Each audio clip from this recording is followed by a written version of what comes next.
Welcome to True Crime Case Files, where we delve into the dark and twisted stories of real-life crimes. Today's episode is about a wife's betrayal and a husband's ultimate revenge. Join us as we uncover the shocking details behind the murder of Jenny Braze and the chilling vengeance orchestrated by her husband. Jenny Braze was a 34-year-old woman who lived in Palm Bay, Florida, with her husband, Arthur. She was a teacher at the local high school, where she was loved by her students and fellow teachers. Jenny had a bachelor's degree in English literature from the University of Florida. She was passionate about reading and always found time to help others improve their reading skills. Jenny was especially known for organizing book clubs and poetry readings in the community. She loved books like To Kill a Mockingbird and Pride and Prejudice, and often recommended them to her friends and students. Jenny was also very athletic. She loved running and participated in local marathons. She was often seen jogging in the mornings around Palm Bay's Turkey Creek Sanctuary. She had even completed the Disney World Marathon twice and was training for another marathon when she died. Her love for running kept her fit and healthy, and she encouraged others to join her in her fitness journey. Jenny's family included her husband, Arthur Braze, her parents, Thomas and Karen Mason from Iowa, and her younger sister, Emily. She was close to her family and often spent weekends with them, having picnics at the local parks or attending church services. Her friends described her as kind-hearted and always willing to lend a helping hand. Jenny was known for her warm smile and friendly nature. She had a way of making everyone feel special and important. In the days before her death, Jenny was busy with her usual activities. She was planning the next book club meeting and was excited about discussing the latest book they had chosen. Her Nights Under the Maid's Moon by the late Joyce Lehman, which was a popular read in 2004. She was also looking forward to participating in the upcoming Palm Bay Fun Run, a local charity event. Jenny had just bought new running shoes from the nearby Sports Authority and was eager to try them out. Jenny's life seemed perfect on the outside, but she had secrets that not many knew about. Jenny dreamed of writing her own book one day and often talked about it with her friends. She wanted to share her love for literature and hoped her book would inspire others. Unfortunately, Jenny's life was cut short before she could fulfill her dreams. On February 18, 2004, Palm Bay, Florida, was covered in a light fog, and the temperature was cool but comfortable. At around 7:30 a.m., Carol Stevens, a 92-year-old retiree and neighbor of Jenny Braze, was walking her dog, Melania Stratanowicz, in Turkey Creek Sanctuary, a popular local park. Carol enjoyed her morning walks and always listened to her favorite radio station, 104.1 FM, which was playing some Backstreet Boys that morning. As Carol walked along the path, she noticed something unusual near a cluster of trees. Melania began to bark and pull on his leash, leading Carol closer to the area. As she got closer, she saw what looked like a person lying on the ground. Her heart raced as she approached the figure and realized it was Jenny Braze. Jenny was lying on her back, her eyes blown out by gunshots, blood surrounding her head. Carol was in shock. She quickly took out her cell phone, a Nokia 3310, and dialed 911, her hands trembling. The operator instructed her to stay on the line and wait for the police and paramedics to arrive. Carol kept glancing at Jenny, unable to believe what she was seeing. Within minutes, the sound of sirens filled the air as the police and paramedics arrived.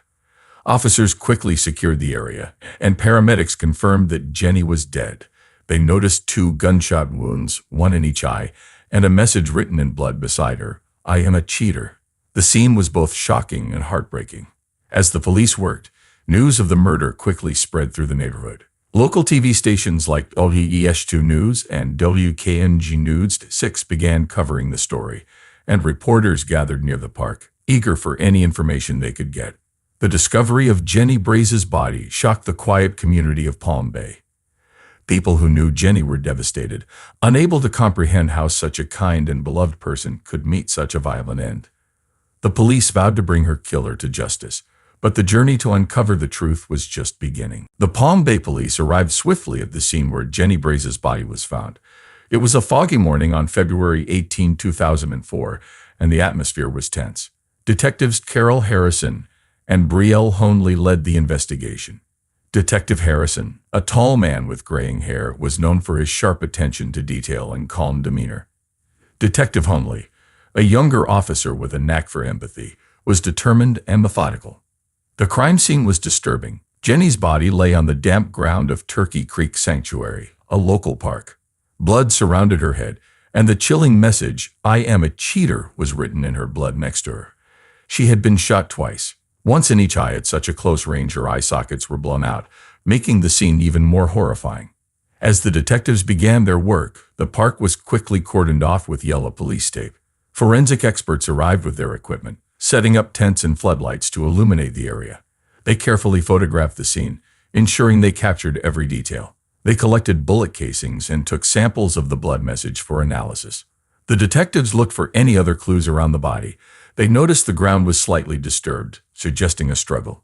Detective Harrison pointed out a broken branch nearby, which could have been used in the fight. The early morning light added a sense of urgency to their work. They knew time was critical in the early stages of an investigation.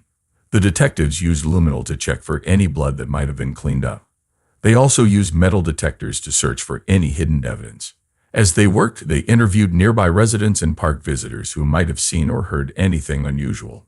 The autopsy later confirmed that Jenny was shot with a 9mm handgun. The police knew they had to find this weapon to make their case stronger. They also checked security cameras in the area, hoping to catch any suspicious activity. Carol, still shaken, gave a brief statement to the police about how she found Jenny's body. She was visibly upset, her voice quivering as she recounted the morning's events. After her statement, Carol went home, hugging Melania tightly, grateful for his presence but deeply disturbed by what she had witnessed. Detectives Harrison and Homley worked long hours, piecing together the evidence. They were determined to find out who could commit such a brutal crime against someone so beloved in their community. Every detail mattered, and they couldn't afford to miss anything. The investigation was just beginning, and the detectives knew they had a long road ahead.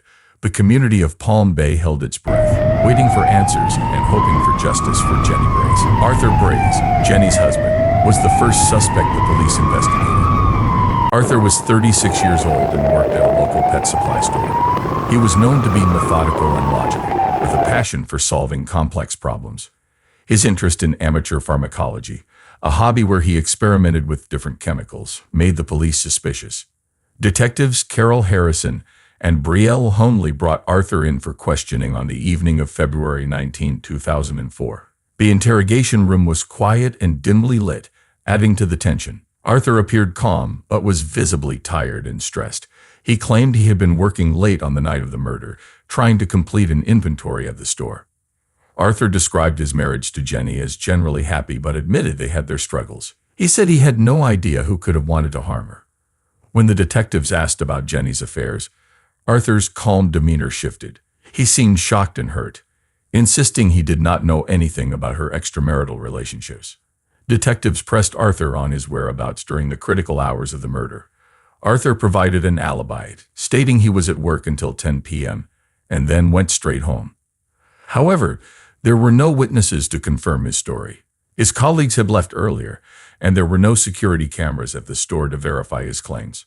Arthur's methodical nature came into question. The detectives knew he had a deep understanding of chemistry from his hobby. They wondered if he could have used this knowledge in the murder. However, Arthur maintained his innocence, growing more frustrated with each question. Forensic evidence began to mount against him. The bullets used in the murder were traced back to a 9mm handgun registered in Arthur's name.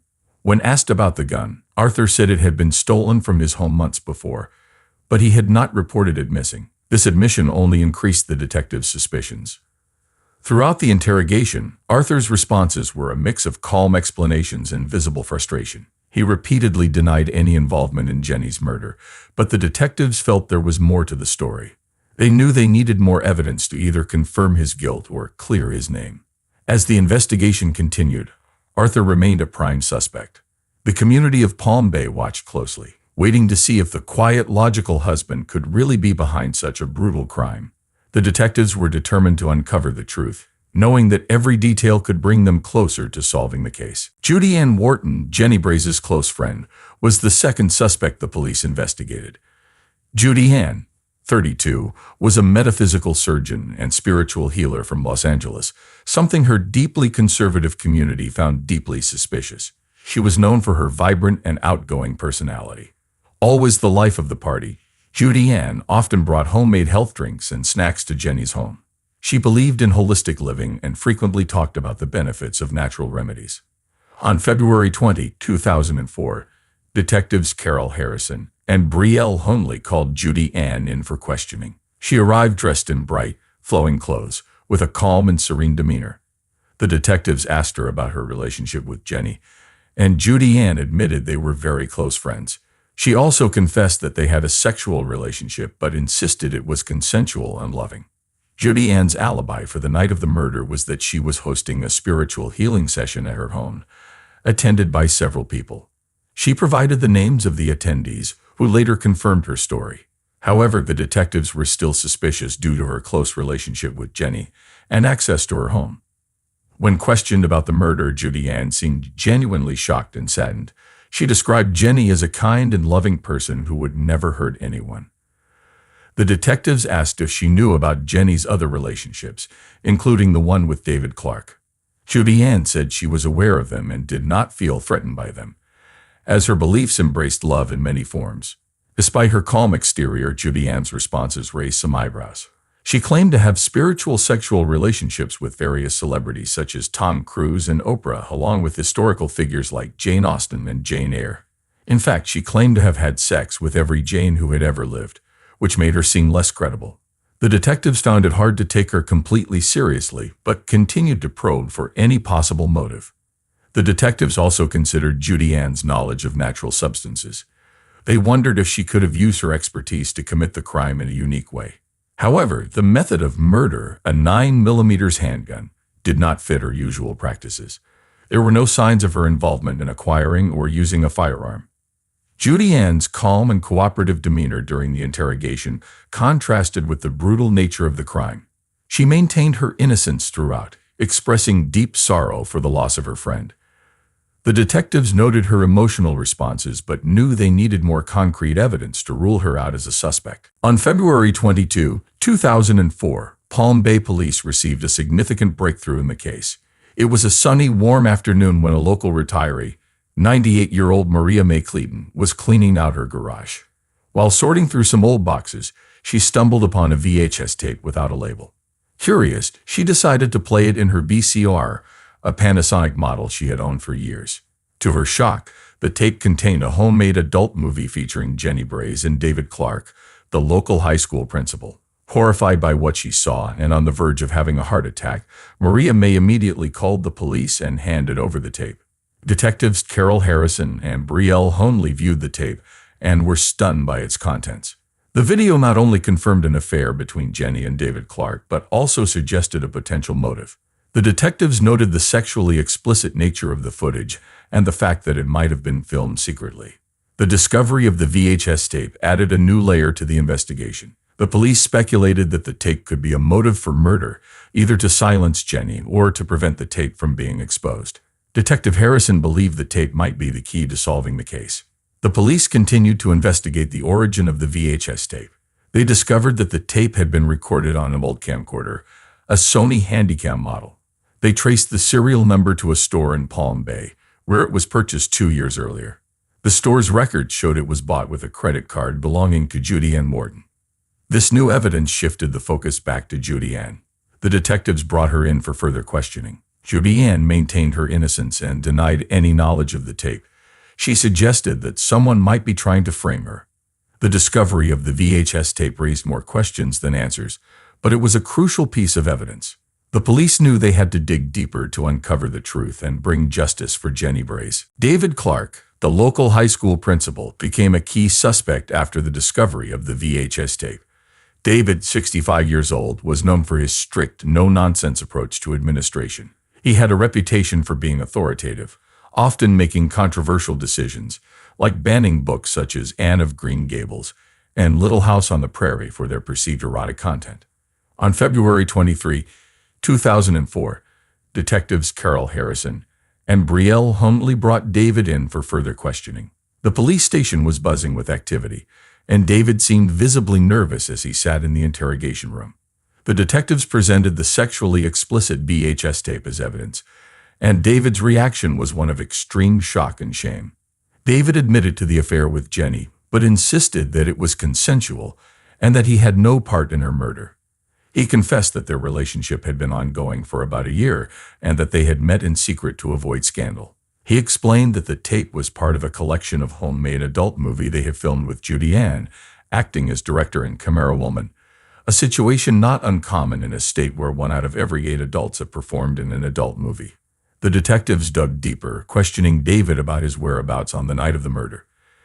David claimed he was at home, grading papers and watching the evening news on WKNG News 6. His wife Elis confirmed his alibi, stating they spent the evening together. Despite his strong alibi, the detectives remained suspicious. David's demeanor during the interrogation was a mix of fear and defensiveness. He denied any involvement in Jenny's death and seemed genuinely distressed about the accusations. The detectives noted his nervousness and asked if he had any enemies who might want to frame him. David mentioned several parents and staff members who were unhappy with his strict policies, but none seemed likely suspects. The police also investigated David's financial records and phone logs. They found no evidence of financial trouble or suspicious activity. His phone records showed no contact with Jenny on the day of the murder, supporting his claim that they hadn't planned to meet. However, the detectives were not entirely convinced of David's innocence. A sexually explicit tape, his secret relationship with Jenny, and his authoritative nature all pointed to possible motives. They knew they needed more evidence to either clear his name or prove his guilt. As the investigation continued, the community of Palm Bay was left reeling from the revelations. Parents and students at the high school were shocked to learn about David's secret hobby and his affair with Jenny. The detectives were determined to get to the bottom of the case, knowing that every piece of evidence brought them closer to finding Jenny's killer. On February 24, 2004, after days of intense investigation, the police finally identified the murderer, Arthur Braze, Jenny's husband. Arthur, 36, worked at a local pet supply store and was known for his logical and methodical nature. The police pieced together a timeline of events and evidence that pointed directly to him. Arthur discovered Jenny's affairs with David Clark and Judy Ann Wharton, which left him feeling utterly betrayed. The emotional turmoil and anger drove him to meticulously plan her murder. His motive was clear: revenge and a desire to expose Jenny's infidelity. On the night of the murder, Arthur left work earlier than he claimed. Surveillance footage from a nearby gas station showed him purchasing a pair of gloves and a bottle of water around 8 p.m. This contradicted his alibi of working late. Additionally, ballistics tests confirmed that the bullets used in Jenny's murder came from the 9mm handgun registered to Arthur, which he claimed had been stolen. The detectives also found traces of gunpowder residue on a jacket in Arthur's closet, further incriminating him. On the sunny morning of February 24, the detectives, armed with an arrest warrant, arrived at Arthur's house. It was a tense moment as they knocked on the door, knowing they were about to confront the prime suspect. Arthur opened the door, looking tired and stressed. When the detectives informed him that he was under arrest for the murder of his wife, he appeared shocked but did not resist. His demeanor was one of resignation, as if he knew this moment was inevitable. The police handcuffed him and led him to the squad car while the neighbors watched in disbelief. The arrest sent shockwaves through the community of Palm Bay. Jenny's family, still grieving her loss, were devastated to learn that Arthur was the murderer. They had trusted him and never suspected he could commit such a heinous act. Their reactions were a mix of sorrow and anger, struggling to understand how someone so close could betray them. As Arthur was taken into custody, the detectives reflected on the complexity of the case. They had uncovered layers of secrets and lies, ultimately leading them to the truth. The evidence was overwhelming, and they were confident they had the right person. The arrest of Arthur Braze brought a sense of closure to the community, but also left many questions about how such a tragedy could occur. The detectives knew that while the arrest was a significant step, the journey to justice for Jenny Braze was far from over. Arthur Braze's trial began on May 15, 2005, at the Brevard County Courthouse. The community of Palm Bay was captivated by the case, which had dominated local news for months. The courtroom was filled with reporters, family members, and curious residents eager to see justice served. The prosecution was led by District Attorney Sarah Gubert, a 45-year-old with a reputation for being tough and thorough. Gubert argued that Arthur had meticulously planned Jenny's murder out of jealousy and anger over her affairs. She presented the gunpowder residue, the incriminating surveillance footage, and the ballistics evidence as proof. Gubert also highlighted the note written in Jenny's blood, "I am a cheater," as a clear sign of Arthur's motive. The defense attorney, Robert Lackley, was a seasoned lawyer known for his calm demeanor and sharp intellect. Lackley, 50, argued that the evidence was circumstantial and that there was no direct proof linking Arthur to the crime scene at the exact time of the murder. He suggested that someone else could have framed Arthur, pointing out the other suspects, David Clark and Judy Ann Wharton, who also had motives. Throughout the trial, Jenny's family sat in the front row, their faces a mix of sorrow and determination. They listened intently as witnesses testified and evidence was presented. The emotional toll was visible, especially when the sexually explicit VHS tape was shown in court, graphically revealing Jenny's affair with David Clark. After 2 weeks of intense testimony, the jury deliberated for 3 days. On June 3, 2005, they reached a verdict. The courtroom was silent as the foreman stood to deliver the decision, guilty of first-degree murder. Arthur Braze showed little emotion as the verdict was read, his face pale and expressionless. Arthur was sentenced to 500 years in prison without the possibility of parole. The sentence brought a sense of relief to Jenny's family, but also a deep sadness that such a tragedy had occurred. The community of Palm Bay reacted with mixed emotions. Some felt justice had been served, while others were still shocked that Arthur, a man they had trusted, could commit such a brutal crime. The case sparked conversations about domestic violence and the hidden lives people lead behind closed doors. After the trial of Arthur Braze concluded in June 2004, the residents of Palm Bay, Florida, began the long process of moving forward. David Clark, the high school principal, faced severe backlash after the trial. His affair with Jenny and the explicit VHS tape had tarnished his reputation. He resigned from his position and moved away from Palm Bay, seeking anonymity in a small town in Georgia. Despite his involvement in the scandal, he was never charged with any crime related to Jenny's death. Judy Ann Wharton, Jenny's friend and another suspect, continued her work as a metaphysical surgeon and spiritual healer. Although she was cleared of any wrongdoing, the scandal affected her business. She held a public healing ceremony for Jenny, inviting those who knew and loved her to join in a collective remembrance. This event helped Judy Ann regain some trust and respect in the community. Arthur Braze, now serving a life sentence without parole, adjusted to life in prison. He participated in counseling and anger management programs, but the weight of his actions haunted him. Occasionally, he wrote letters to his children, hoping one day they might understand his actions, though it seemed unlikely. The trial and its aftermath left a lasting impact on Palm Bay. The community became more vigilant about domestic issues, with local organizations hosting workshops on recognizing and preventing domestic violence.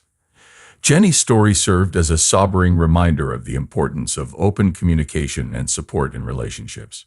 As time passed, the memory of Jenny Braze remained a poignant chapter in Palm Bay's history. The community's resilience and commitment to honoring her legacy ensured that her spirit lived on through the activities and causes she loved. The story of Jenny Braze is a tragic reminder of the complexities of human relationships and the devastating consequences of betrayal and revenge. Thank you for joining us on this episode of True Crime Case Files. Stay tuned for our next episode, where we continue to uncover the dark and twisted stories of real-life crimes. Hey, True Crime Case Solvers, interested in more real-life murder mysteries? Be sure to like and subscribe to our channel. And do you have any thoughts about this case or have a case of your own you'd like us to investigate? Leave us a comment. Until then, stay safe, True Crime Case Solvers.